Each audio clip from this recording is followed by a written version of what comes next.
Olá, boa noite. Representantes das Supremas Cortes dos países do G20 discutem oportunidades, desafios e riscos associados à integração de ferramentas tecnológicas, especialmente a inteligência artificial, no judiciário.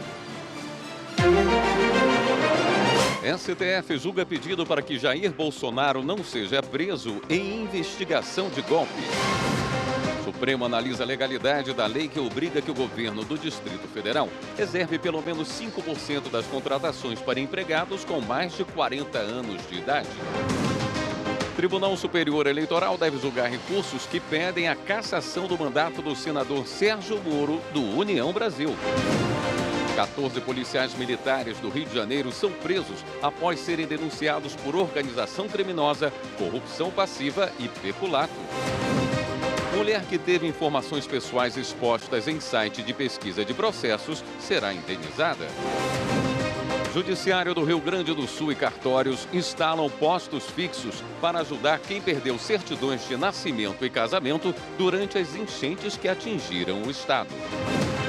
O Jornal da Justiça desta quarta-feira, 14 de maio, começa agora.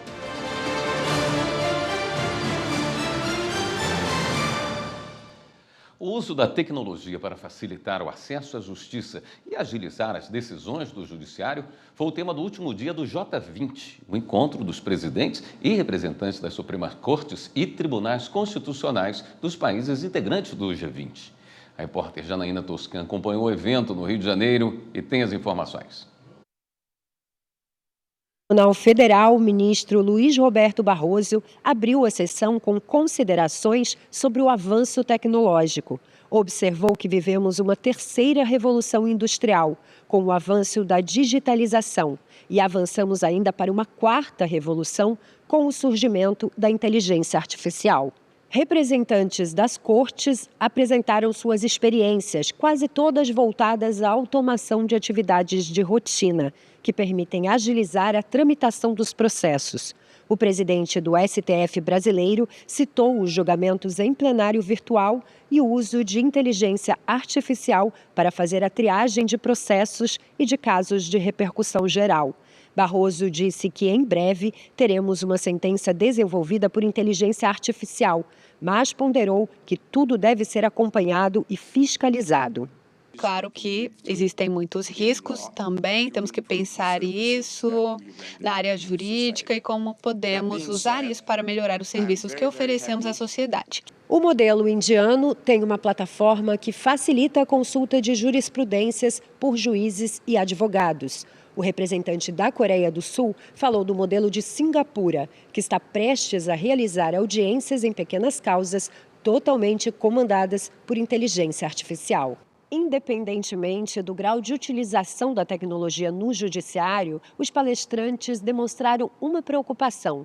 O uso da inteligência artificial não pode substituir totalmente a atividade de um juiz. Segundo eles, o julgamento depende de uma parcela de ponderação e capacidade de análise, que são exclusivas do ser humano. Substituir isso por decisões mecanizadas poderia levar a injustiças. Andrei Buchev, juiz da Corte Constitucional da Rússia, destacou que a inteligência artificial deve se limitar a auxiliar os magistrados. Os juízes precisam garantir uma decisão justa e que ela seja entregue. Então, claro que a inteligência artificial pode ser usada como uma ferramenta técnica, como um assistente, mas a decisão final é a responsabilidade dos juízes, porque precisamos realmente alcançar decisões justas. A representante da Corte Constitucional da Itália, Antonella Alibrandi, citou a Lei de Regulação da Inteligência Artificial da União Europeia e afirmou que é preciso um controle rigoroso para garantir que a digitalização cumpra seu objetivo. A digitalização promete aumentar a inclusão social e o acesso à justiça, mas só é possível se essas tecnologias são bem governadas e bem geridas. Senão, elas poderiam aumentar a exclusão. No encerramento, o presidente do STF fez um balanço do encontro, que abordou a inclusão social dos cidadãos, dando mais acesso e transparência ao sistema de justiça, a importância da responsabilidade coletiva na proteção ambiental e os impactos das tecnologias e inteligência artificial. Nós utilizamos a inteligência artificial na Suprema Corte, onde recebemos 70 mil casos por ano. Então, usamos a inteligência artificial para criar grupos de casos de acordo com o tema ou a área, e também para filtrarmos casos que tem uma repercussão geral, como dizemos, ao que já foi previamente decidido. Em breve, eu tenho certeza que teremos a inteligência artificial escrevendo a primeira versão de sentenças. E claro que existem muitos riscos também, temos que pensar isso na área jurídica e como podemos usar isso para melhorar os serviços que oferecemos à sociedade. E depois do encontro, o presidente do Supremo, o ministro Luiz Roberto Barroso, deu uma entrevista coletiva e voltou a falar sobre temas como a mudança climática e o compromisso intergeracional, a judicialização de processos e a inteligência artificial. O ministro destacou a importância do combate à desinformação e às deepfakes.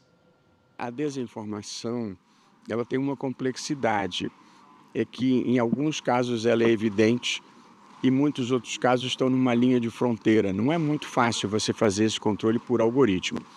E veja, nós estamos falando de milhões de postagens por dia, portanto não é um controle que possa ser feito por via humana, isso tem que ser feito por algoritmo, com todas as suas dificuldades.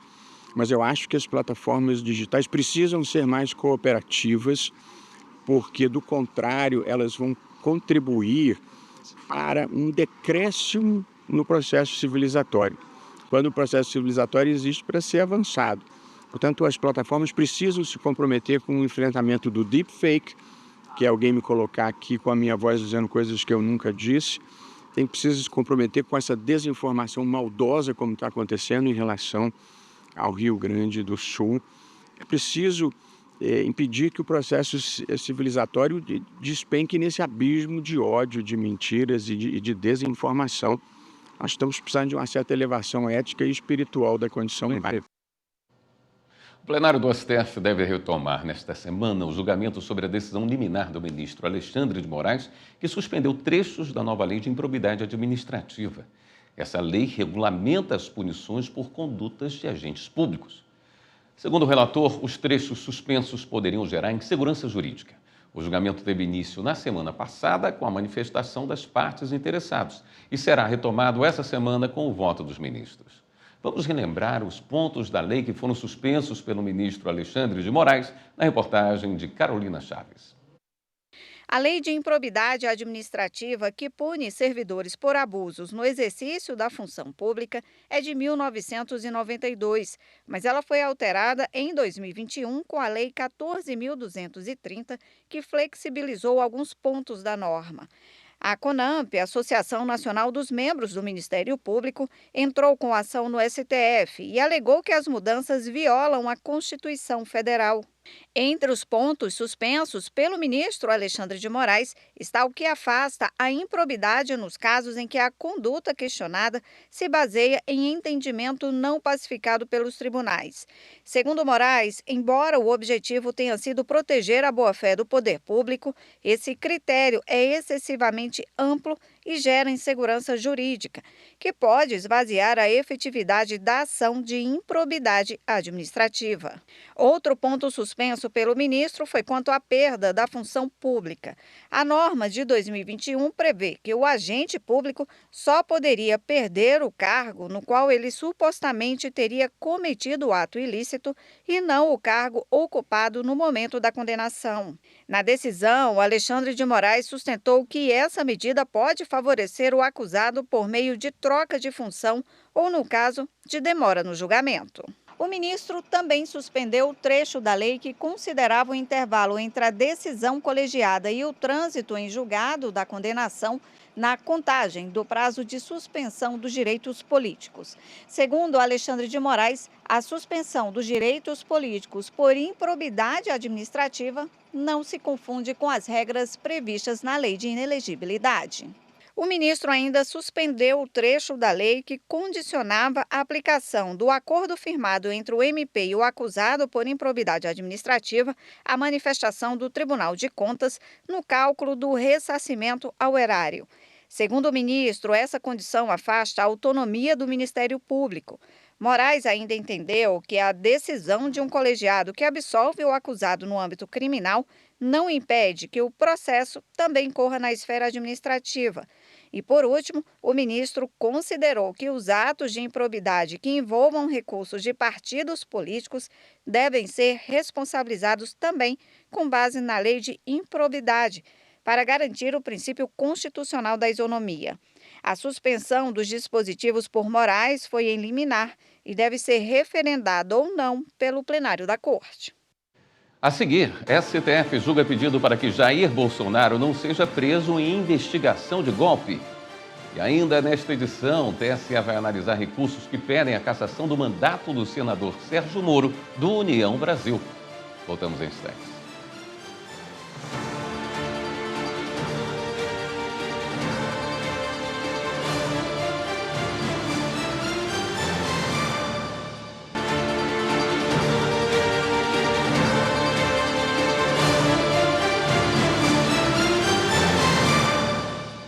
O plenário virtual do Supremo começou a analisar um recurso contra um pedido de habeas corpus negado que busca evitar uma eventual prisão do ex-presidente Jair Bolsonaro por tentativa de golpe de Estado. As informações com o repórter Pablo Lemos. O ministro Nunes Marques é o relator do caso na Suprema Corte. No julgamento em plenário virtual, ele manteve a decisão com base em jurisprudência do Supremo, segundo a qual não cabe habeas corpus originário para o Tribunal Pleno de Decisão de Turma ou do plenário do STF. No voto, o relator citou precedentes e disse que não verifica ilegalidade evidente a justificar a concessão da ordem de habeas corpus de ofício. Na primeira decisão que negou o pedido do ex-presidente, o ministro destacou que a parte impetrante não instruiu adequadamente os presentes autos, pois não juntou os documentos necessários à análise da existência do constrangimento ilegal por ela apontado, em especial o inteiro teor do ato judicial que teria sido proferido pelo Supremo Tribunal Federal. O relator disse ainda que é preciso ressaltar que não há nos autos qualquer manifestação de interesse ou de ciência do paciente autorizando a defesa técnica apresentada pelo impetrante. Bolsonaro está entre os investigados no inquérito que apura a tentativa de golpe de Estado entre o fim de 2022 e o início de 2023. Por causa disso, o ex-presidente no momento está proibido de se ausentar do país por determinação do ministro Alexandre de Moraes, que é relator do caso aqui no Supremo. O julgamento do recurso em habeas corpus no STF vai até sexta-feira no plenário virtual da Corte. O Tribunal Superior Eleitoral deve começar a julgar na próxima quinta-feira os recursos que pedem a cassação do mandato do senador Sérgio Moro, do União Brasil. Repórter Evne Araújo tem as informações. O TSE vai julgar recursos do PL e do PT contra a decisão do Tribunal Regional Eleitoral do Paraná, que rejeitou a cassação do parlamentar no mês passado. Sérgio Moro foi acusado pelos partidos de gastos irregulares na pré-campanha, mas, por maioria de votos, o TRE absolveu o senador das acusações. À época, Moro fazia parte do Podemos e realizou atos públicos como pré-candidato à presidência da República. De acordo com um recurso apresentado ao Tribunal Superior Eleitoral, ao desistir da campanha presidencial e concorrer ao Senado pelo União Brasil, os demais candidatos ficaram em situação de desvantagem. Moro teria se beneficiado de altos investimentos financeiros antes de efetivamente se candidatar ao Congresso Nacional. O Partido Liberal apontou supostos gastos irregulares de 7 milhões de reais. Já o Partido dos Trabalhadores estima que esse valor chegue a 21 milhões de reais. A defesa de Sérgio Moro defende que o senador seja mantido no cargo e argumenta que a pré-campanha para disputar a presidência não interferiu na disputa ao Senado, porque os atos não foram realizados no Paraná. Na semana passada, o Ministério Público Eleitoral se manifestou contra a cassação do mandato do senador por abuso do poder econômico, justificando falta de provas. Os partidos PSB, Progressistas, Solidariedade e União Brasil exibem propaganda partidária nesta semana em rede nacional de rádio e televisão. Neste primeiro semestre, o União Brasil e o Progressistas têm 20 minutos de propaganda, totalizando 40 inserções para cada. O PSB tem direito a 10 minutos com um total de 20 inserções e o Solidariedade tem 5 minutos em 10 inserções. O tempo de propaganda partidária é definido com base na quantidade de parlamentares que cada partido elegeu nas eleições de 2022. Esse tipo de propaganda serve para divulgar a execução do programa do partido, as atividades no Congresso e o posicionamento das legendas em relação a temas políticos e ações da sociedade civil. E pelo menos 30% do tempo deve ser usado para promover a participação feminina na política. Operadores do direito participaram de um curso em Cuiabá sobre recuperação judicial do produtor rural. Vamos ver como foi o evento promovido pelo Tribunal de Justiça de Mato Grosso. Os pedidos de recuperação judicial por produtores rurais cresceram 523% em 2023, em comparação com o ano anterior, segundo o levantamento da Serasa. O assunto traz posicionamentos divergentes entre os envolvidos e, para atualizar os profissionais da Justiça Estadual, a Escola Superior da Magistratura de Mato Grosso promoveu o curso Recuperação Judicial do Produtor Rural.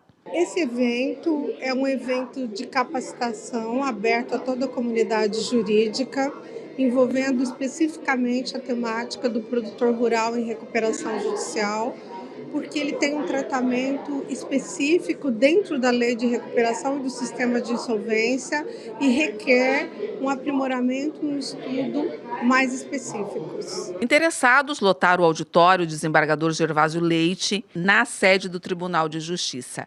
Foram debatidos 6 temas, entre eles os documentos para pedir a recuperação judicial e financiamentos destinados aos produtores rurais, ministrado pelo advogado mestre doutor Renato Buranello. A legitimidade, consolidação processual e a constatação foram debatidos pelo também mestre e doutor João Pedro Sacalzini. Ou seja, quem pode, quem não pode pedir recuperação judicial com um enfoque especial para o produtor rural. E poder discutir isso aqui no estado do agro é um prazer, a gente tem certeza que as discussões vão ser de altíssimo nível. Os mais de 200 operadores do direito, magistrados, advogados, servidores e outros interessados também aprimoraram o conhecimento sobre a nova sistemática do Stay Period, que trata do período da suspensão das execuções contra os devedores que precisam se organizar no momento de crise. Toda essa sistemática do período de suspensão ela foi alterada, foi também trazida novos instrumentos de proteção ao devedor, que são as tutelas de urgência, e todo esse instrumento, toda essa reforma nova precisa de um novo olhar para que os profissionais da área possam aplicar da forma mais efetiva e adequada possível. Para a diretora-geral da SMAGES, desembargadora Helena Maria Bezerra Ramos, a recuperação judicial deve ser estudada de maneira mais profunda. A possibilidade dele, junto aos bancos, aos credores, se recuperar e voltar a produzir, que esse é o mote dele, é muito importante para todos os produtores, não só do Mato Grosso, mas do Brasil inteiro, em qualquer área de produção rural. A seguir, funcionária dos Correios na Bahia vai receber indenização por causa de excesso de trabalho. E veja também, mulher que teve informações pessoais expostas em site de pesquisa de processos será indenizada. Voltamos já.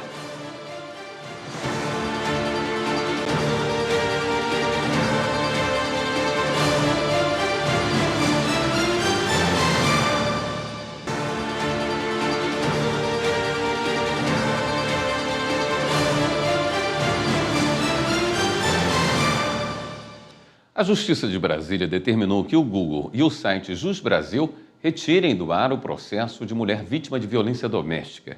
Ela também deve receber uma indenização de R$4.000 por danos morais. Repórter Viviane Novaes traz os detalhes desse caso. No Google, quando você digita o nome completo de alguém, a primeira coisa que aparece é um site de consulta de processos. Nele é possível saber todas as ações em que a pessoa é a processada ou a autora. E quando o caso não é segredo de justiça, aparecem todos os detalhes do caso. Por causa dessa exposição, uma mulher vítima de violência doméstica entrou na justiça contra o Google e o site Jus Brasil. Ela argumentou que as empresas violaram sua honra e privacidade e também expuseram a situação de violência doméstica que sofreu. O 4º Juizado Especial Cível de Brasília determinou que o Google e o Jus Brasil removam conteúdos processuais com detalhes sensíveis das páginas indicadas pela autora da ação. Também condenou o site a pagar uma indenização de R$4.000 à mulher por danos morais. A juíza do caso entendeu que, mesmo que as empresas prestem um serviço público importante, elas devem fazer uma filtragem mínima para evitar a exposição indevida de pessoas. E que, ainda que o processo não seja segredo de justiça, os temas ligados a direitos de família e violência doméstica só devem ser publicados de forma restrita, sem identificar os envolvidos. De acordo com o advogado Flávio Grutti, as plataformas devem ter um filtro editorial e ocultar dados de pessoas quando o caso envolve assuntos sensíveis. Nós temos que fazer uma ponderação dos princípios da publicidade e da preservação da intimidade. Então, hoje, normalmente, quando você lança como critério de pesquisa o nome de uma pessoa, aparecem todos os processos eventualmente em curso e também os arquivados. Agora, quando nós temos processos que envolvam direito de família, por exemplo, tem o sigilo da justiça. Agora, na hipótese de algum processo ligado à Lei Maria da Penha, às vezes não há o sigilo. Então, numa pesquisa aleatória, a intimidade familiar daquela mulher, por exemplo, vai ser publicizada para todos. E qual é a necessidade de expor algo tão íntimo que, de alguma forma, tenha ofendido a dignidade da mulher? O mundo não precisa saber disso. O mundo precisa, num círculo de rede de apoio, ter ciência dos fatos num campo limitado para ajudar aquela mulher. Mas depois que o processo já acabou ou que as medidas protetivas estão em curso, não há nenhuma finalidade de dar publicidade ampla. Eu creio, sim, que nessa situação as plataformas têm que fazer um juízo editorial mínimo para identificar aqueles conteúdos sensíveis que possam expor a intimidade da mulher. Os Correios vão ter que indenizar uma funcionária por excesso de trabalho. A decisão do Tribunal Regional do Trabalho da 5ª Região da Bahia, como mostra Carolina Chaves.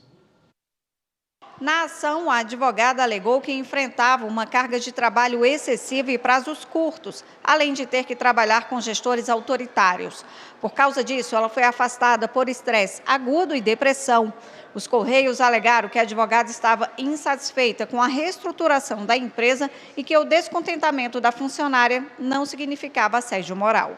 Mas a maioria dos desembargadores do TRT5 reconheceu que a funcionária trabalhava em um ambiente com assédio moral estruturado na empresa, comprovado por meio de documentos, denúncias e processos administrativos.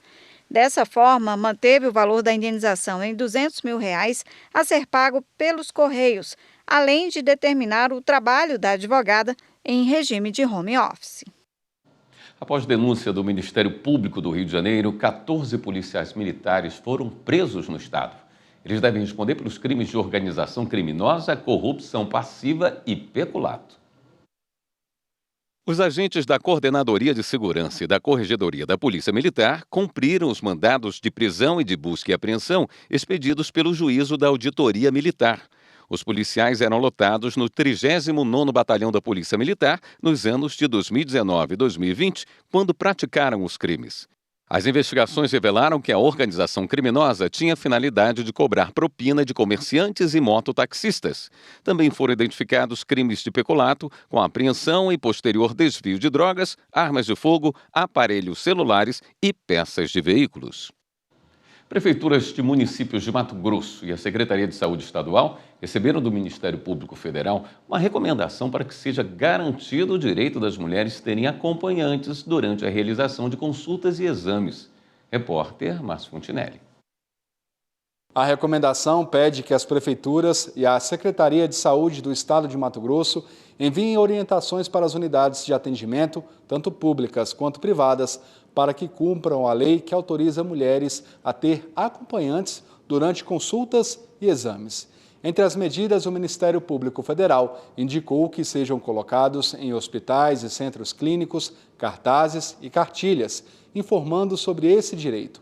Caso as orientações não sejam respeitadas, o MPF pode entrar com ação judicial contra os responsáveis. O Tribunal Superior do Trabalho promoveu o segundo seminário Caminhos para a Efetividade da Execução Trabalhista. O evento abordou temas como a execução individual de sentença coletiva e os reflexos no processo do trabalho, procedimento de recuperação judicial e falência. Quem acompanhou foi a repórter Samanta Flor. O evento foi realizado na sede do TST em Brasília e reuniu magistradas, magistrados, servidoras e servidores que atuam na Justiça do Trabalho na fase de execução. O presidente do TST e do Conselho Superior da Justiça do Trabalho, ministro Lélio Bentes Corrêa, participou da abertura do encontro. Segundo o presidente, muito já vem sendo feito para se alcançar a efetividade nas fases de execução, mas alguns desafios ainda precisam ser superados. Pouco a pouco, estamos vencendo um resíduo importante de 2.700.000 execuções ainda a concluir.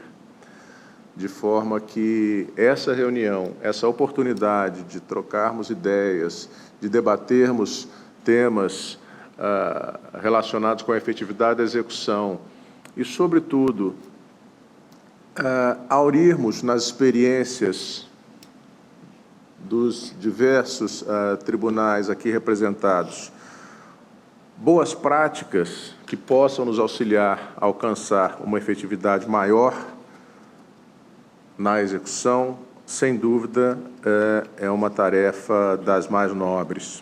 O evento foi promovido pela Comissão Nacional de Efetividade da Execução Trabalhista, CNET, em parceria com a Escola Nacional de Formação e Aperfeiçoamento de Magistrados do Trabalho, ENAMAT. O diretor da ENAMAT, ministro Maurício Godinho Delgado, comentou sobre as diversas iniciativas promovidas pela escola e sobre a parceria com a comissão. Temos feito inúmeras atividades em conjunto sobre inúmeras temáticas, o que permite à ENAMAT ampliar o seu espectro de atuação e o seu serviço público em favor da jurisdição e dos colegas magistradas e magistrados. O coordenador da Comissão Nacional da Efetividade da Execução Trabalhista, ministro Cláudio Brandão, homenageou o ministro João Oreste Dallazen, falecido em março deste ano por ter sido, segundo ele, o idealizador da comissão e da Semana da Execução Trabalhista. O ministro também prestou solidariedade aos integrantes do Tribunal Regional do Trabalho da 4ª Região, no Rio Grande do Sul, que não puderam estar presentes devido ao estado de calamidade pública em municípios gaúchos em decorrência das enchentes que atingem o estado.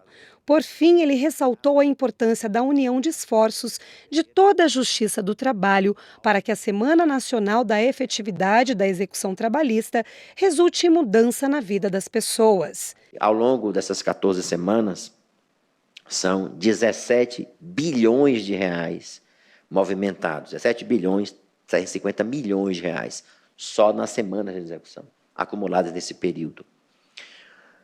A partir de determinado momento, nós passamos também a destacar que, mais do que valores, ministro Balazeiro, nós procuramos atingir pessoas. E isso tem sido uma política que a comissão estabeleceu para também valorizar a quantidade de pessoas atendidas nas semanas de execução. Só o ano passado, presidente, arrecadamos 4 bilhões, 350 milhões de reais em uma semana. A seguir, 1 tonelada de suprimentos essenciais para cães e gatos chega a Canoas, no Rio Grande do Sul, para ajudar mais de 4.000 animais alojados na cidade. E ainda, o Supremo analisa a legalidade da lei que obriga o governo do Distrito Federal a reservar pelo menos 5% das contratações para empregados com mais de 40 anos de idade. Voltamos já.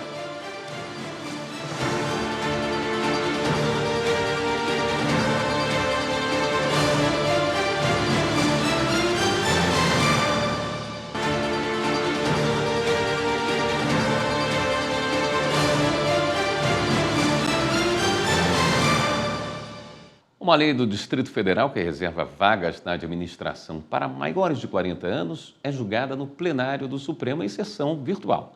A maioria dos ministros já se manifestou pela validade da norma.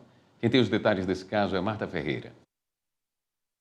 A lei é de 2008 e determina que o governo do Distrito Federal deve contratar, no mínimo, 5% do quadro de empregados da administração direta e indireta, pessoas com mais de 40 anos de idade. A lei distrital assegura também a essas pessoas a reserva de 10% das vagas em serviços contratados por meio de licitação, que incluam fornecimento de mão de obra.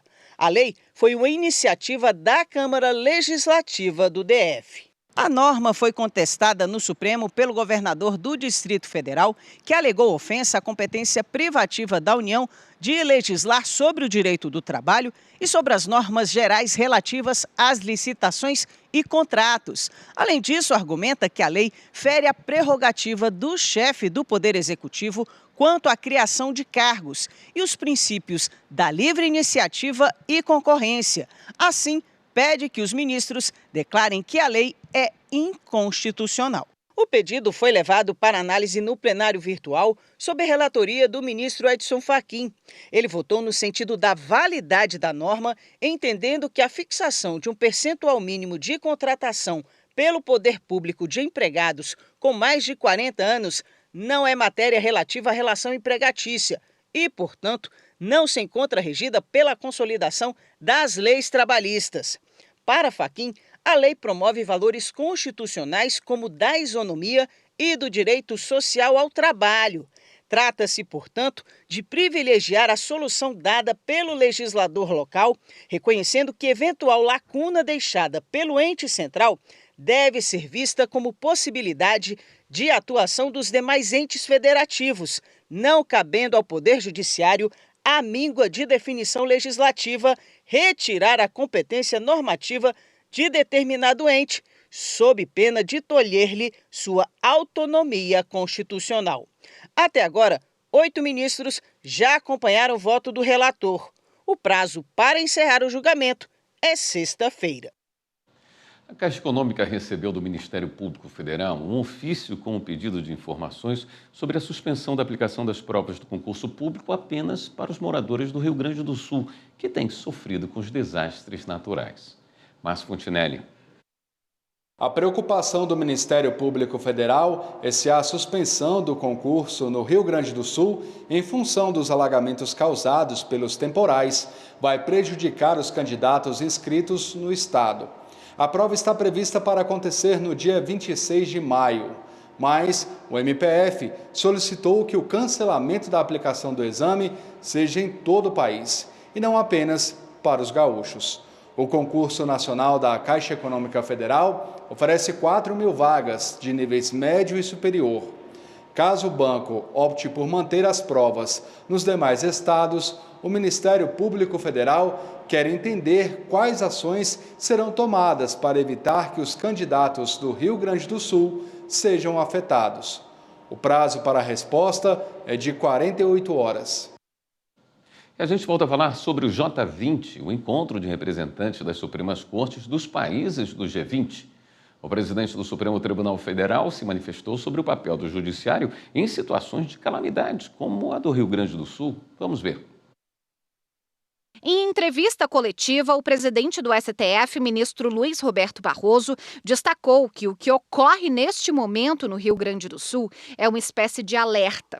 Para Barroso, o Poder Judiciário deve atuar na proteção ambiental e na garantia de direitos fundamentais das futuras gerações. Um conceito importante que é o de justiça intergeracional, que é o compromisso que cada geração tem em preservar condições mínimas de sustentabilidade para as próximas gerações. A Constituição brasileira fala, inclusive, que a proteção ambiental deve visar as próximas gerações.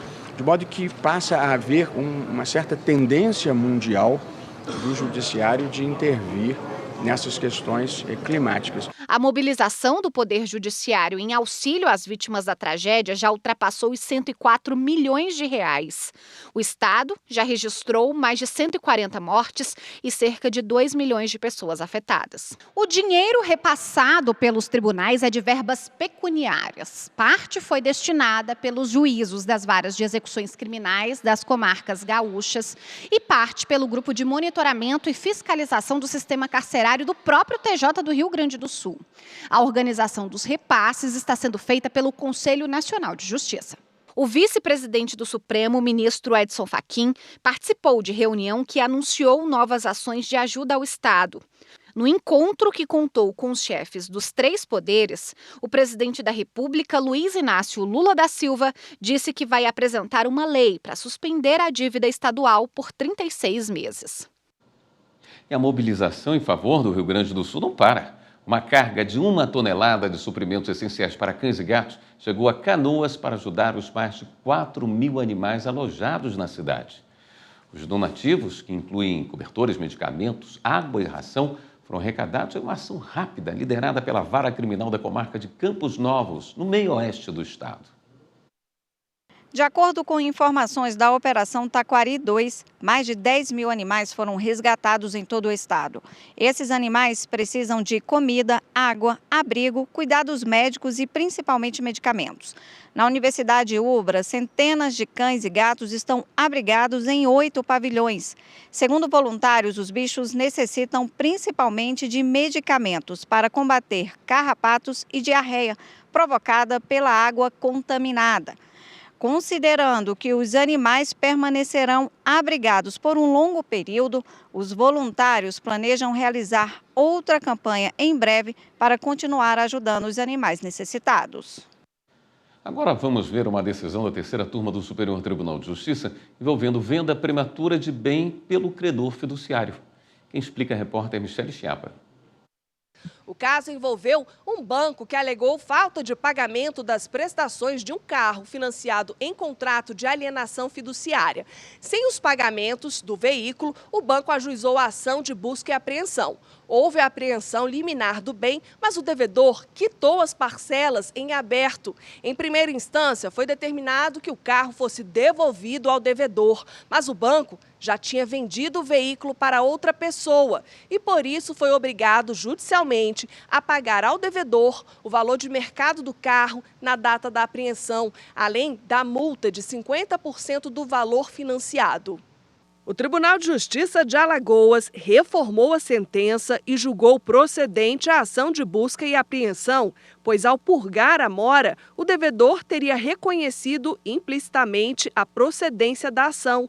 Porém, como o banco alienou o carro sem autorização judicial, foi mantida a condenação do pagamento do valor do bem mais a multa. Para o relator do recurso especial no STJ, ministro Marco Aurélio Belize, embora o carro tenha sido alienado antecipadamente pelo banco credor, o Tribunal Estadual julgou a busca e apreensão procedente, o que torna inaplicável a multa de 50% em favor do devedor. Assim, por unanimidade, o recurso especial foi provido pela 3ª turma, que afastou a multa de 50% sobre o valor originalmente financiado em contrato de alienação fiduciária. O colegiado entendeu que essa multa não pode ser aplicada quando a sentença de improcedência da ação de busca e apreensão é revertida em recurso. No próximo bloco, a gente fala sobre a 3ª edição do projeto Diálogos com o Supremo. E também, Judiciário do Rio Grande do Sul e cartórios instalam postos fixos para ajudar quem perdeu certidões de nascimento e casamento durante as enchentes que atingiram o estado.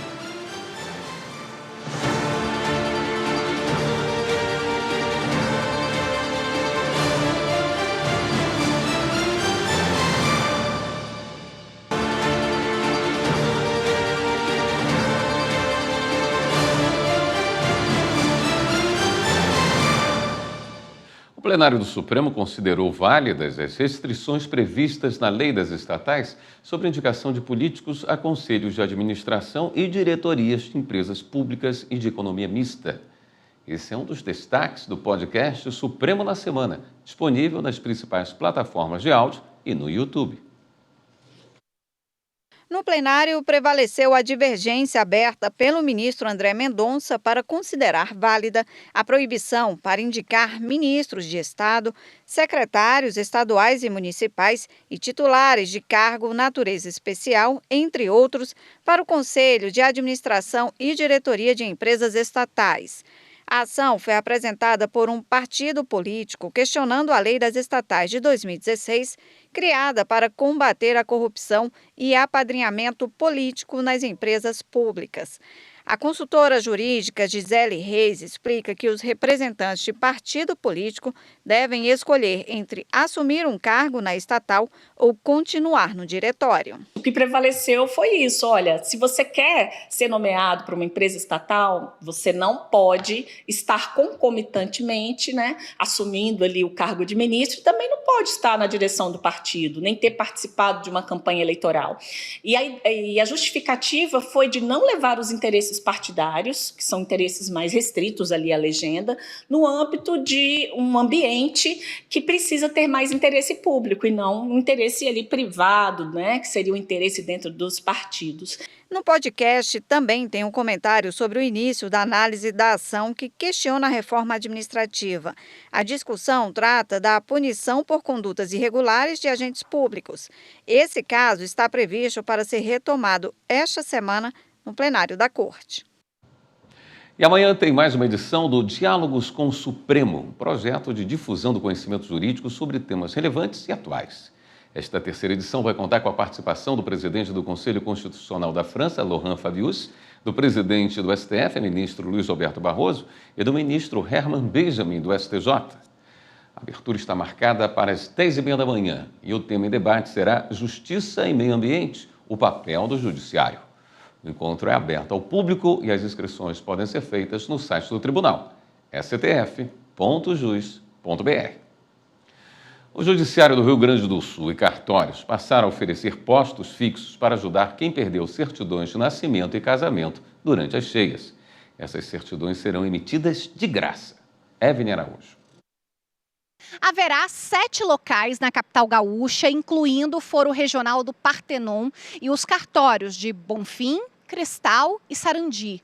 O serviço, que já estava sendo feito de forma emergencial nos abrigos temporários, agora busca alcançar também pessoas que foram desalojadas e estão em casas de parentes ou amigos. Além de certidões de nascimento e casamento, estrangeiros que moram no Brasil e foram afetados pelas enchentes podem pedir o Registro Nacional de Imigrantes nesses postos. O programa Recomeçar é Preciso é uma parceria entre a presidência do TJ do Rio Grande do Sul, a Corregedoria Geral da Justiça, o Conselho Nacional de Justiça e os cartórios de registro civil do Estado, e já ajudou mais de 2.900 pessoas nos abrigos temporários de Porto Alegre e cidades do interior. Todos os endereços e horários estão disponíveis no site tjrs.jus.br. O Programa de Regularização Fundiária do Judiciário Alagoano entregou mais de uma centena de títulos de propriedade a famílias de baixa renda. Repórter Lídia Lemos. 113 títulos de propriedade foram entregues a moradores de Piranhas pelo Programa de Regularização Fundiária do Poder Judiciário de Alagoas, o Moradia Legal. O comerciante Marlon Rocha comemora ter recebido o documento que legaliza sua casa depois de 25 anos sem ter comprovação nenhuma. Isso é um grande orgulho para nós, depois de tantos anos que a gente tentou esse título, está recebendo ele nesse exato momento. Para nós que somos da cidade de Piranhas, isso é um grande momento para nós. Quem conduziu a entrega em Piranhas foi o vice-presidente do TJ, Orlando Rocha Filho, que relembrou o início do Moradia Legal, que aconteceu na cidade, hoje beneficiada novamente. Esse programa Moradia Legal foi introduzido no Tribunal de Justiça do Estado de Alagoas, nos idos de 2005 aproximadamente, pelas mãos do desembargador Washington Luiz Damasceno Freitas.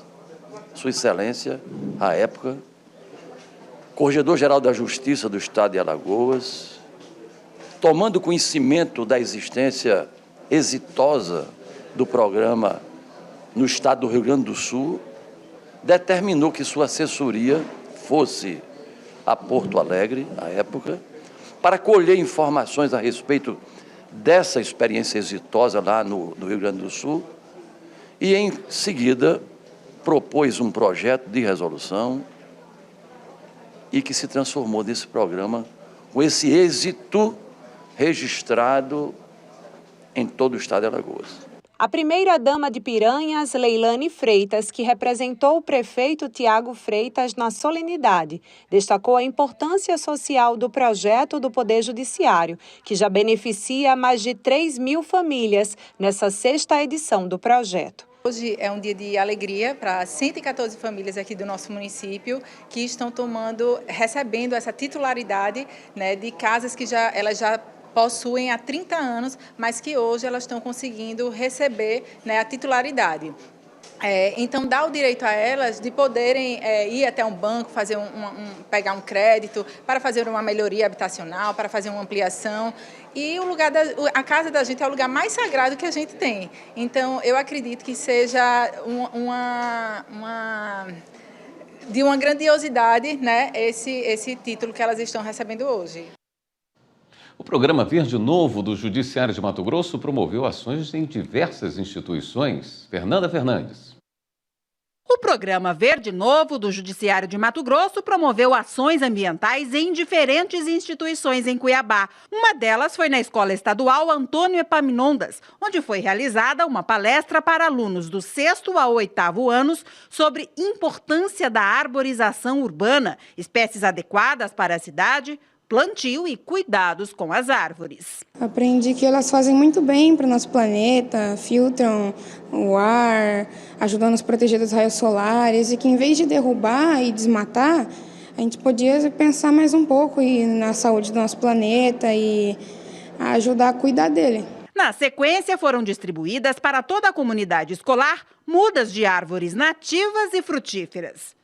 Uma manhã inteira sobre educação ambiental, que casou muito bem com as atividades já desenvolvidas pela unidade. Nós já trabalhamos algumas habilidades e isso dentro do currículo é muito importante, né, para que as crianças possam conhecer, desenvolver, e o projeto veio mesmo só para agregar e aumentar nosso conhecimento. Um dos principais e mais antigos parceiros do programa Verde Novo, a Energisa, também participou da programação. Esse projeto ele ajuda a divulgar quais são as espécies indicadas para plantio dentro do município, né? Aquelas que não vão afetar o sistema de energia elétrica, o sistema de saneamento, a mobilidade no calçamento.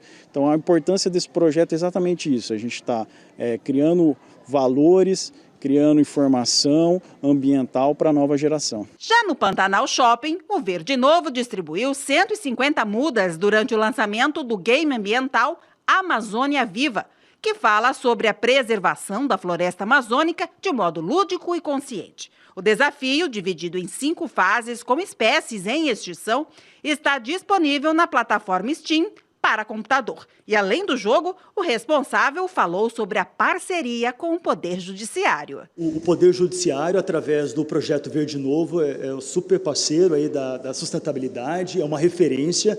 E agora, nesse mês de maio, completando aí o TJ, 150 anos de existência, a gente fica muito grato com essa parceria e de prontidão foi disponibilizado mudas nativas, né, aqui da floresta amazônica. O Jornal da Justiça fica por aqui. Na sequência, você acompanha a sessão plenária do Tribunal Superior Eleitoral. E na Rádio Justiça, fique com a Voz do Brasil. Uma boa noite para você.